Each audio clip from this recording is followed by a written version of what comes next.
Hello everybody, welcome to my channel. Today I'm really excited to be starting off a regular art series. I've been thinking about starting this kind of series for a while, yet never really took the leap, and today I'm leaping. So let's buckle down and get right into it.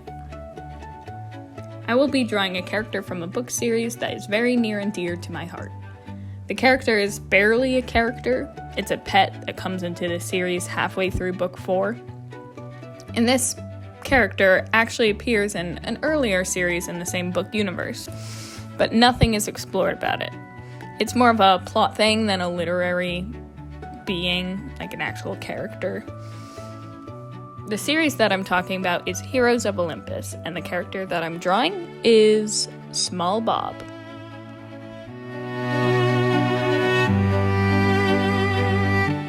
Small Bob is a cat who came into existence in The Titan's Curse, the third book in the Percy Jackson series.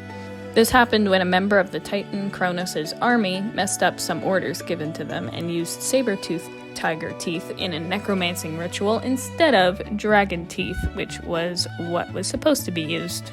Instead of growing a hominoid skeleton from every tooth planted, the result was, instead, 12 cuddly kittens.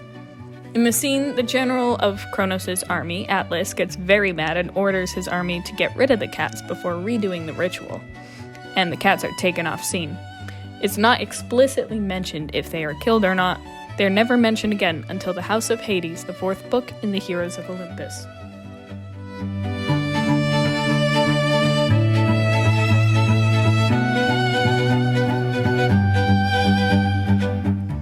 Spoiler alert for a book that is well over a decade old by now.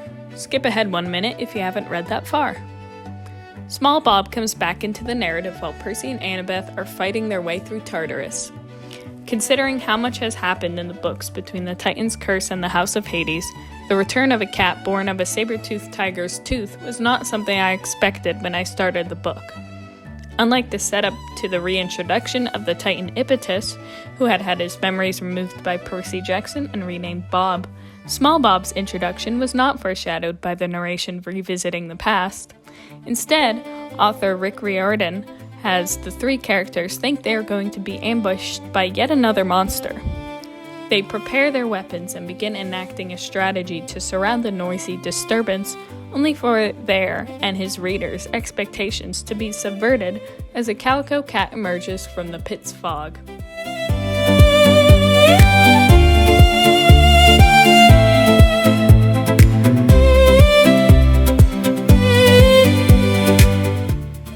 I started to wonder while drawing what the fandom as a whole thought about Small Bob, so I hopped on Reddit, the best place to get people's opinions, and according to the r/Camp Half-Blood subreddit, readers seem to enjoy Small Bob very much. I could feel myself going along with the sentiment automatically. After all, who wouldn't love a soft, adorable animal you can imagine picking up and cuddling? I mean, I'd like it more if it were an actual animal that I could actually pick up and cuddle, but it's a book, so imagination is the best one can do here. I personally don't mind Small Bob. Small Bob offsets the terrible reality of Tartarus that surrounds Percy and Annabeth as they navigate their way to the doors of death. Tartarus is filled with monsters, lava, and darkness so potent it becomes a tangible thing the heroes have to fight against. Small Bob represents comfort, the way pets in real life are often a comfort to their owners. Studies have shown that having a pet can relieve stress by lowering one's heart rate. And according to Harvard Health, stroking a dog or cat's fur releases oxytocin, which is a hormone that is linked to many human behaviors such as recognition, building trust, and bonding between subjects. In Tartarus, both Annabeth and Percy report feeling overwhelmed by their environment and are constantly seeking each other for reassurance and strength. Annabeth states in the beginning of chapter 24, "This place, it's messing with my mind, giving me dark thoughts." And what would be a better time to have a cat around than in the literal depths of despair? And now for the drawing process. In this part of the drawing process, I figured it was time to start with the line art. All my drawing experience comes from noodling around with different modes in my childhood or watching YouTube videos. I find myself very quick to discount my experience of drawing as a hobby. I don't see myself as a professional or even a very good artist, and that probably stems from my knack for comparison. If there's one thing I excel at above anything else, it is my ability to compare myself to others. I don't know where exactly the habit comes from, and honestly, I don't need to figure that out in order to actively work on not comparing myself to others. Am I good at drawing? Who's asking? Is Michelangelo asking? Is the Chancellor of Germany asking? Is my next-door neighbor asking? What I learned is that no one actually is asking me that question. No one except, well, me. I am the one limiting myself. I am standing in my own way. I think a better question to ask myself is, why am I trying to put so many thoughts and restrictions on myself before I even start? I've gotten really good this year at just starting things. I started working on an actual short film this year. I assembled the talent, the equipment, the money, everything, and I pushed my vision from mere paper to an actual 3D living and breathing experience. AKA, I got my script on set. And for that, I am incredibly proud of myself. 2026 is my year of making things real. Just like Kronos' army in the Titan's Curse made Small Bob real by planting extinct cat teeth in dirt and pouring blood over the spot in said soil.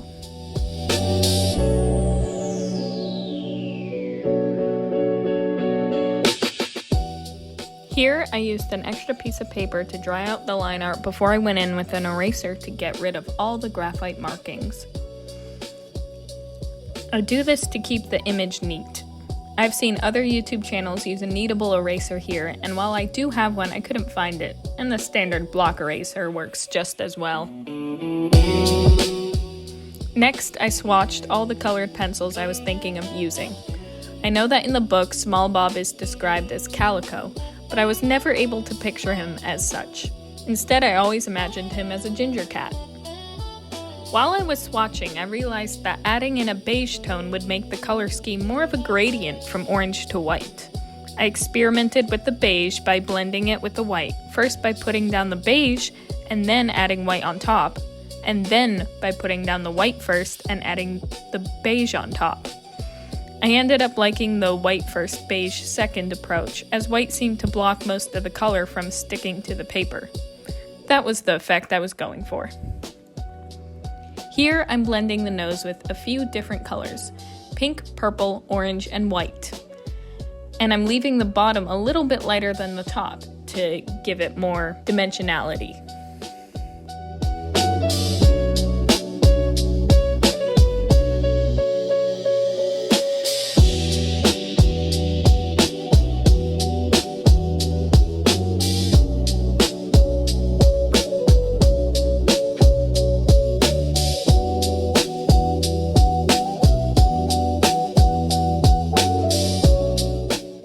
I wanted to give this drawing of him some intrigue, so I added a few white areas, namely his chest and paws, and colored in the stripes along his back and tail with a caramelly brown.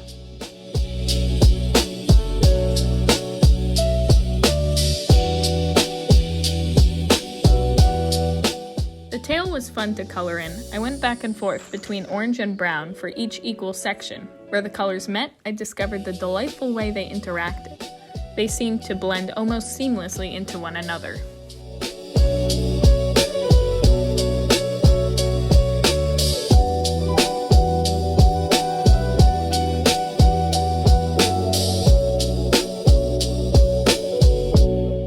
Last but not least, I touched up the chest, the ears, and the tails and stripes again, using the brown pencil to darken the areas and the white pencil to blend it out. Eventually, you will see me touch up the ears with a purple colored pencil. I did this because the skin of a cat's ear is thinner, meaning some light can pass through it, including the vessels that deliver blood to it. The purple also differentiated the shadow cast inside the concave part of the ear from the rest of the fur. All in all, it was a fun process full of discovery and self-reflection, wrapped up in the nostalgia of a favorite book series.